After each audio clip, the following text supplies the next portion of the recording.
That's very so. Thank you all very much for kind of joining us again. My name is Mark Gearan. I am the EPALE Support and Development Officer for the National Support Services in Lurgus, and I'm joined today by Joe. Joe, I'm going to get you to introduce yourself because if I read the paragraph that I have for you, that would take most of the 45 minutes. Okay, well, thanks, Mark, and it's great to be here. I've been an EPALE ambassador for I think 3 years now, 3 or 4 years, something like that. And so it's great to be working with Mark and Lurgus, in these things. And yeah, hopefully this is going to be a fun kind of 45 minutes. Be as interactive as you like. Open them. There's only kind of 7 or 8 of us on the call. Open your mics, ask questions, pop them in the chat. Let's see where we go with this. I'll just share my screen, and I'm using a tool here called Notion. I don't know whether you've come across Notion or not yet. I discovered this about 6 months ago, and Notion provide educators with a free account.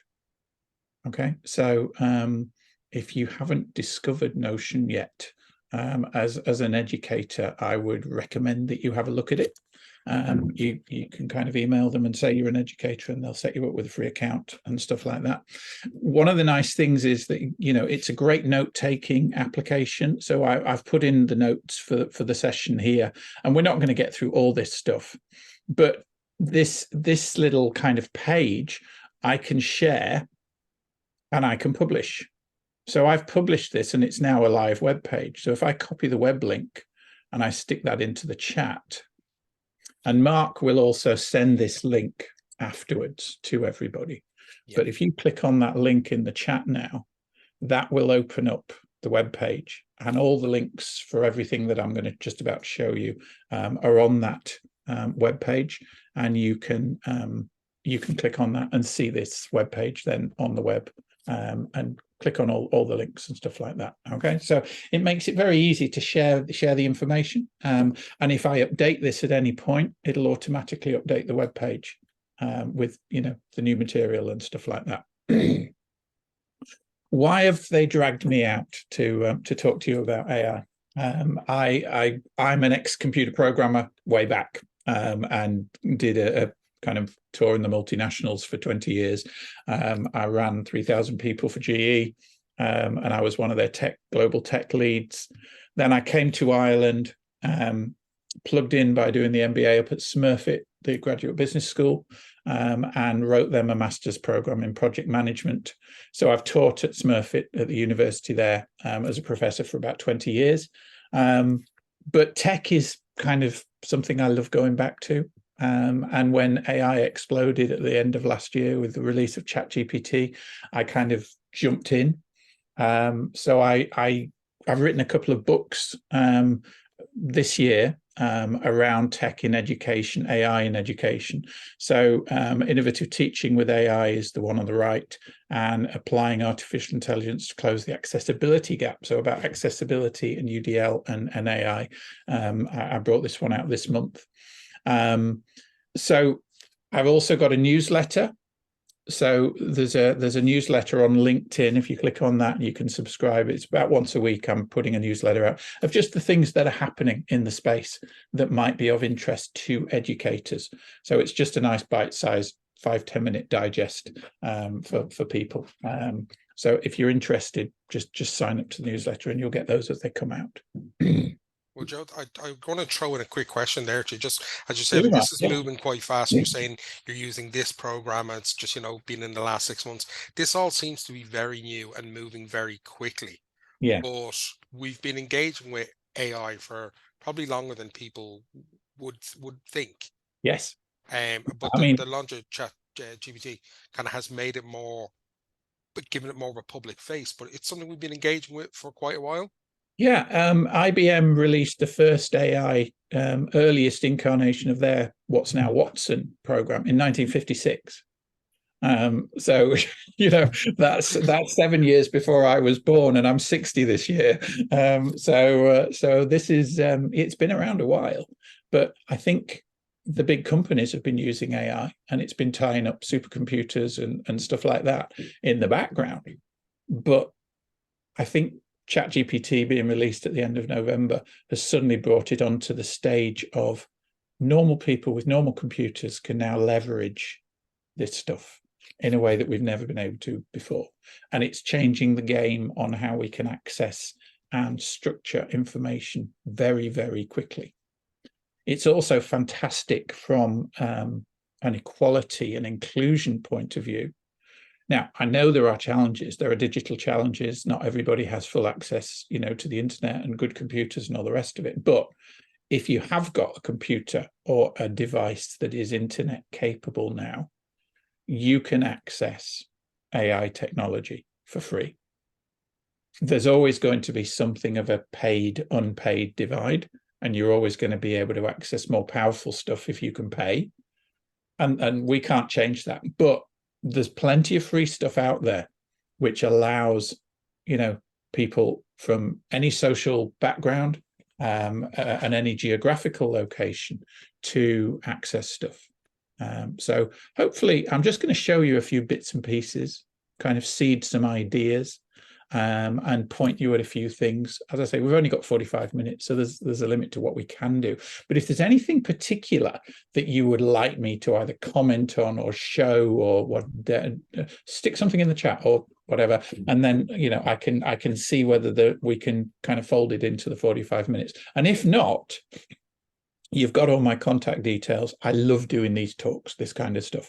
I do facilitation, I do training, I do all kinds of stuff like that. So if you need more time or another session on something else, just let me know, drop me an email or whatever, and we can have a chat and see whether we can do something about that. Okay. The ethics of using AI. Is it cheating? That was one of the questions that one of my part-time students on the master's, first thing they asked me was, isn't this cheating? Yeah. Well, is using Google cheating? If you fire up Google Scholar to find an academic paper, or you use Google to search for information, is that cheating? I suppose one of the things for that would be is that people are like, well, I'm not allowed to have it in my exams. Right. I'm not allowed access, let's say, Google while I'm sitting an exam. And I think that's the kind of mindset that has people believing that it is cheating. I was going to ask if you used it while you were writing your books. I did. I definitely did, because it's absolutely fantastic for structuring ideas up, for getting past a blank page, for pulling a lot of different topic ideas together from perhaps different fields as well. So yes, I definitely used it for writing my books, and then I added my own bits in as well. So these are not, as April, my daughter, oh Joe, daddy's AI is writing another book for him. Yeah. and it's a companion, and I think this is where we're going. And it's been a seismic shift in the last kind of 8 months or so, since November last year. Well, it's 10 months now, isn't it? 10, 12 months. But we've now got an intelligent assistant that we didn't have before. And I think this is the way to think about these AI tools, whether it's ChatGPT or Bing or Claude or Bard or whichever one you want to use. Yeah.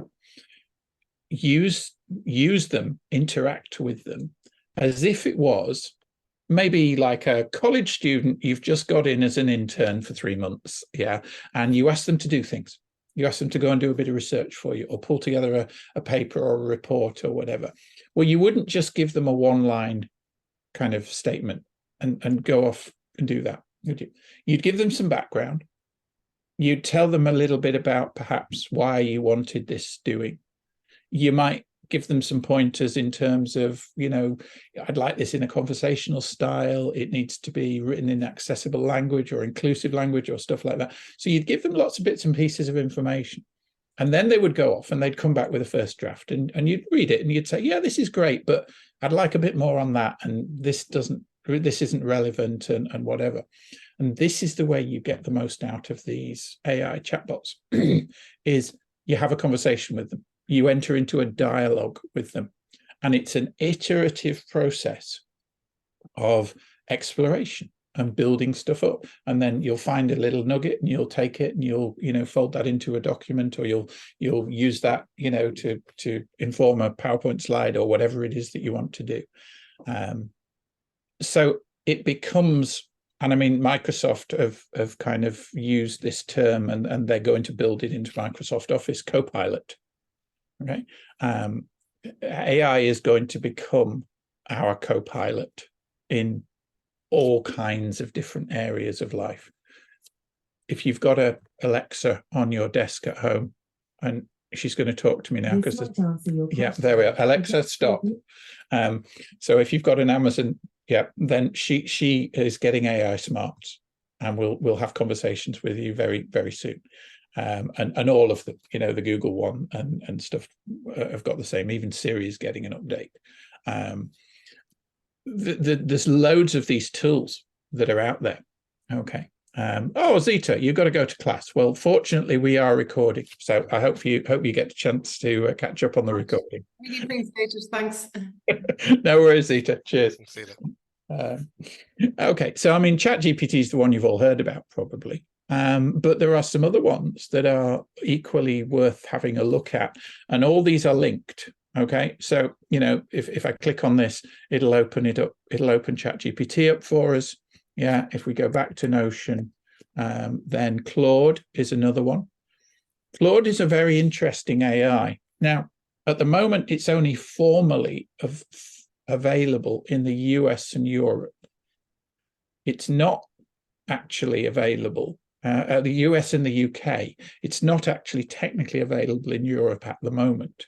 But if you use a VPN, a virtual private network, then you can connect to a server in either the US or the UK, and you can access Claude. Okay. Now, it may be that it's now available, and I haven't checked in the last couple of weeks, but up until a few weeks ago anyway, you had to be using a VPN to get to Claude. Claude is fantastic. It's an AI that's been developed by two of the guys that used to work for ChatGPT's company, okay, OpenAI, and they left and they started Anthropic as an ethical AI. So one of the things that has been thrown at ChatGPT and OpenAI, the company behind ChatGPT, is that they've basically trawled everything. And they've trained their ChatGPT AI on stuff that, is perhaps copyrighted or whatever. And you may have read in the paper that some of the authors are up in arms because, all their material has been used by ChatGPT, and there's big lawsuits pending and all the rest of it. Anthropic, Claude have actually trained their AI on a smaller data set of, kind of publicly available data that's kind of okay to use. And if you put information into Claude, it doesn't become part of the mass of data that is being used. Whereas if you put stuff into ChatGPT, it becomes part of their training data. So that's something to be aware of. Okay. Now, I mean, most of us don't work for NASA, or don't work for any big, corporation where there's ultra secrets and stuff, and it's not that much of a big deal. But if you've got sensitive data, don't put it into ChatGPT. Yeah, but you could put it into Claude, and you're reasonably safe that it's not going to go anywhere else if you put it into Claude. The other nice thing about Claude is that it has this, all the AIs have like a memory. Okay. Now, the ChatGPT's memory is limited to about 4,000 words. So the conversation that it can hold in its head is about 4,000 words long. And when the early bits of the conversation get to 4,020 or 4,500 words, they kind of fall off and it forgets about that stuff. Yeah. With Claude, the conversation is 75,000 words. It's a lot bigger. It's a lot bigger. So you can have much more complex, wide-ranging conversations with Claude, and it'll remember more stuff. Yeah. Now, one thing that you can do as of about 3 weeks ago in ChatGPT, and I'm showing you here ChatGPT 3.5. So this is available to everybody. Okay, and it's available on your phone, it's available on your computer, on your tablet, whatever. Log in, create yourself an account, and then go down to the account, and you see the little 3 dots there. Open that up and go into custom instructions. Okay, now if you haven't done this yet, this is worth doing. Okay, and what custom instructions gives you is 2 boxes. So the first box, you can tell ChatGPT about yourself. Okay, so, I'm an assistant professor, I'm into project management and training and photography, and I'm married and I've got 4 kids. Okay, and ChatGPT now knows about me and will tailor its responses with, stuff that is relevant to me and to these things that I've identified. The bottom box is the really interesting one. And I actually got this and amended this from one of the big writers in AI at the moment, Ethan Mollick, and he created this super prompt, if you like, to put in here. Now it's too long to go in one prompt, but I'm going to pop it into the chat as 2 chat messages. Okay, and if you copy these into a text file or a Word doc or whatever, and then you can put these into your own chat GPT. So there's one, and then where's the next one? And there's the next one. Okay. And what this does is gives quite a long bit of kind of information to ChatGPT on how you want it to respond when you ask it questions. So one of my little bugbears, because I'm originally from the UK, is I like stuff to be in UK English and not American English. Yeah, so I start with UK English using a conversational style. Okay, cite sources and URLs. Okay, avoid language that interprets kind of a remorse. Don't keep telling me you're sorry. Okay, just give me the information. Okay, and disclaimers about not being professional and what. Keep responses unique. Okay, focus on the key points in my questions. Give me multiple perspectives. If I'm unclear or unambiguous, ask for more details. So what you're doing is you're almost training ChatGPT so that when you are interacting with it, it gives you more information than you would otherwise get. And since I put this in, I have seen the quality of the responses that I get from ChatGPT just skyrocket. It's made it so much better. And this is completely free, and it's just one thing that you do once, and then it just remembers. Okay. So if I ask it a question now, okay, so, tell me about, best practices in, I don't know, inclusion for charities in Ireland. Okay. Boom, boom, boom, boom, boom. Okay. Boom, boom, boom. So it's going to give me loads of stuff in there. Okay. And we've got anti-discrimination and fundraising and accessibility audits and all this good stuff, you think? And then it's also asking me 3 questions, follow-up questions. And that's because I asked it, always ask me 3 questions at the end to expand the conversation and stuff like that. So it's improving the way that I interact with ChatGPT immediately. Claude doesn't give you the option at the moment of, putting in that kind of information. But one that does, if I flick back into Notion, is Perplexity. And I haven't put a link into Perplexity. Perplexity.ai. There we are. Yep. While you're doing that, Joe, I have a quick question for you. I know, so I'm speaking as a lay person, which I'm probably representing a few people in this, but is it only if the information that's input and the information that it's kind of gathering is inaccurate, the outputs obviously will reflect that. It's only as good as is it a case of it's only as good as the material that it gets? That's a really good question. I mean, this is called hallucination in AI speak. And what we're seeing is that you can't guarantee that the answers that you get back from these AIs are correct all the time. So you have to go and check. You have to go and kind of it's like journalists, you journalists never kind of take one source, do they, and then kind of write the story based on one source. They need verification from another source to confirm the assertions or the facts or whatever. And you've still got to check what the AIs give you back. They give you this stuff back and it sounds brilliant, doesn't it? Yeah. It sounds so obvious, it's well put together, it sounds credible, but it's not always correct. So you've still got to check. Now, I suspect in 6 months, a year's time, they will have tweaked the AIs so that basically when you ask it a question, it'll give you the right answer, or it'll give you a correct answer that's, backed up. And increasingly, the AIs are now citing the sources that they use to give you the information. ChatGPT is not as good at doing that. You see, I mean, we just got that information there. Okay, but there's no links to any sources. Right. Okay. Now, if I go to, say, Bard, okay, or Bing rather, Bing Chat is Microsoft's chat bot. Okay. Now, when you go to Bing Chat, Bing.com, you get this little B up in the corner. Open this up.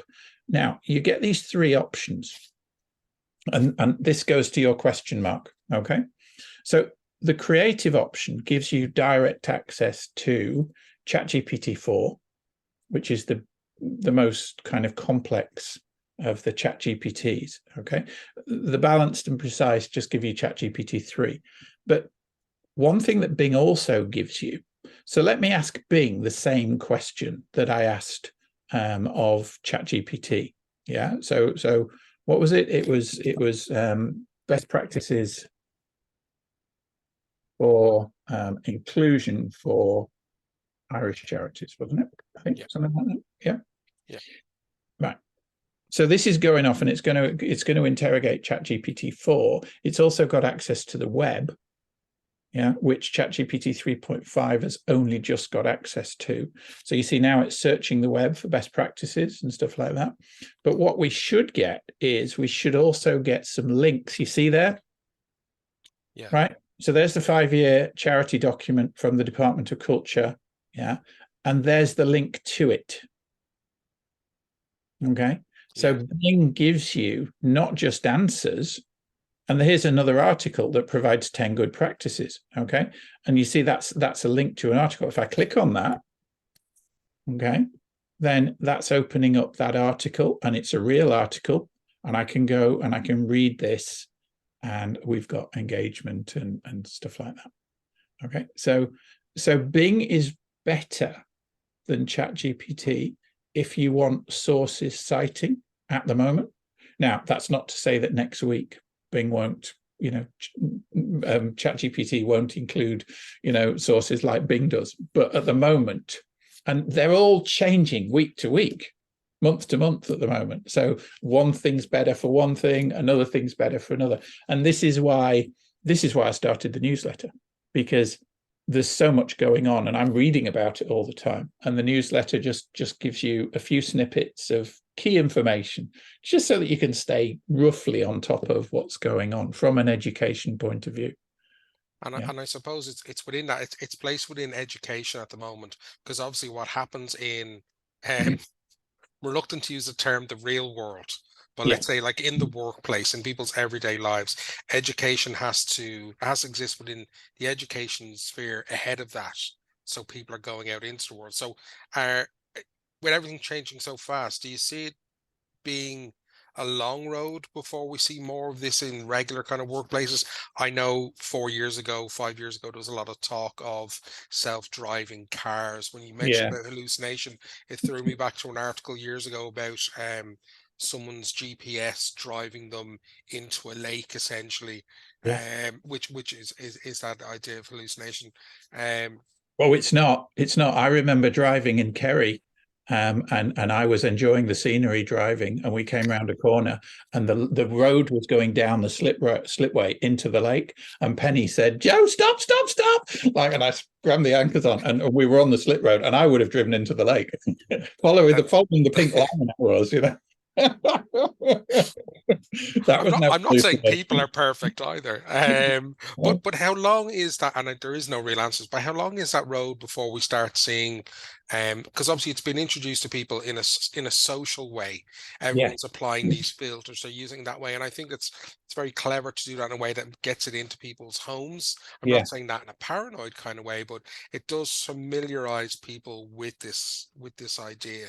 And now But there's a push for us to take that into work and use it at work. Yeah. yeah, yeah. So, like, where are we going to see it start coming into the workplace? And as educators, as most people in the room are involved in education, we're preparing people for the real world applications of this. But you're saying at the moment it's in the tool stage and a complementary tool as opposed to an alternative tool. I But think in the in the workplace education, itself, yeah, in the education space, we're beautifully positioned at the nexus point, if you like, of learners and employers. I mean, I'm teaching, project management, which is a very applied discipline, and my students are going straight out into businesses to run projects and stuff. I'm using AI with them every week now. We're folding it into the the curriculum. We're using it now I'm showing them how to create project plans, how to amplify research and stuff using AI, not just AI, but using it as well as, the other stuff. And what we're increasingly seeing now is that businesses are starting to allow the use of AI where there's non-confidential information, but also what we're seeing is that increasingly, certainly over the last couple of months, there's been quite a number of products released now where a business can effectively build their own AI. So basically you can sandbox, a server or whatever, and put all your company information onto that server, and then put an AI on that server and allow your people to interrogate all your company information, but it's not letting all that information out. Yeah. And Microsoft are building this in now. So you're soon going to be able to do this with your personal data on your computer, for instance. And it will know all the documents that you've got on your computer and all your emails and all the rest of it. So what we're going to see over the next, 6 months, 12 months is a widening, I suppose, of the use of AI, but it's got to be done carefully because there is a concern. Lorraine, you've got your hand up. Question. Wonderful. Yeah, you're sort of drifting into the area that I was interested to ask you about, which is, the pace of development with AI is so rapid. And I think we can all be really sure that young people are way ahead of most of us who are involved in education in terms of their use of it and how it operates for them and functions for them as a tool. But I'm just curious to know if you have any insights into, I suppose, the regulatory kind of catch up or framework that might be needed in order to be able to manage the risks around AI. I know Ursula von der Leyen mentioned in her State of the Union address that AI was one of her top 4 priorities. Yeah. For the next year, and I know that there is certainly draft legislation at that level, but just wondering what your insights are, what you think needs to be kind of a wraparound in terms of governance for AI going forward in education in particular. Governance in education around AI is going to happen at a number of different levels. I mean, UNESCO released a really good kind of AI position paper a couple of weeks ago, and if you jump into the newsletter, there's a link to it in one of the last few newsletters and stuff like that. The European Commission have done the same. Haven't seen anything. The public service in Ireland have an AI position paper that was released about 4 weeks ago, which basically says don't. Don't use AI if you're in the public service because it's not ready for prime time yet, and we don't want sensitive information being shared. So at the kind of governmental level and at the national level, there's moves afoot, but things move slowly. I think from probably more from our perspective as on the ground educators and people engaging with students and engaging with employers and stuff, there's again, the wheels grind slow in a lot of institutions. So I think what we're seeing is there's AI champions appearing. I mean, at Smurfit, I'm probably one of the AI champions. Okay, I'm on top of it more than most people, and I'm being asked to deliver seminars to the teaching and learning people and to other lecturers and stuff like that. And I'm doing this to colleges all over the place at the moment, as well as companies. One of the things that I've done from a practical perspective, and I did this quite early on, and if I just scroll down a little bit to, I think I've got this in here somewhere, is I created an AI policy. Here we are, create an AI policy. Okay, so I did this in Canva. So here's one of my module outlines. Okay, and if we go to page 15. Here we are, AI, artificial intelligence. All right. So I've put this policy together, and this goes on into all my module outlines. And I go through this with the students at the start of a module. Okay. And I'm saying, I encourage you to explore and use these tools. And I will be showing you these tools. And I will be giving you tips and tricks on how to use them best. We can't close the stable door. Okay, this stuff is out there. Pandora's box has been opened. It's our job, in my opinion, as educators, to prepare people for the real world. I've done a lot of studies into UDL over the last couple of years. And, UDL, one of the principles of UDL, Universal Design for Learning, is train your students to become expert learners. Okay, you don't need to teach them the facts and figures anymore. You need to teach them how to find the facts and figures, and how to string them together properly, and make those synergistic links and stuff. And AI is a tool which allows us to pull information from numerous disparate sources in a way that we've never been able to do, and put it in front of us in natural language that sounds like it's a normal person talking, and all the rest of it. So it's fantastic for this kind of stuff. So I get the students to do this stuff.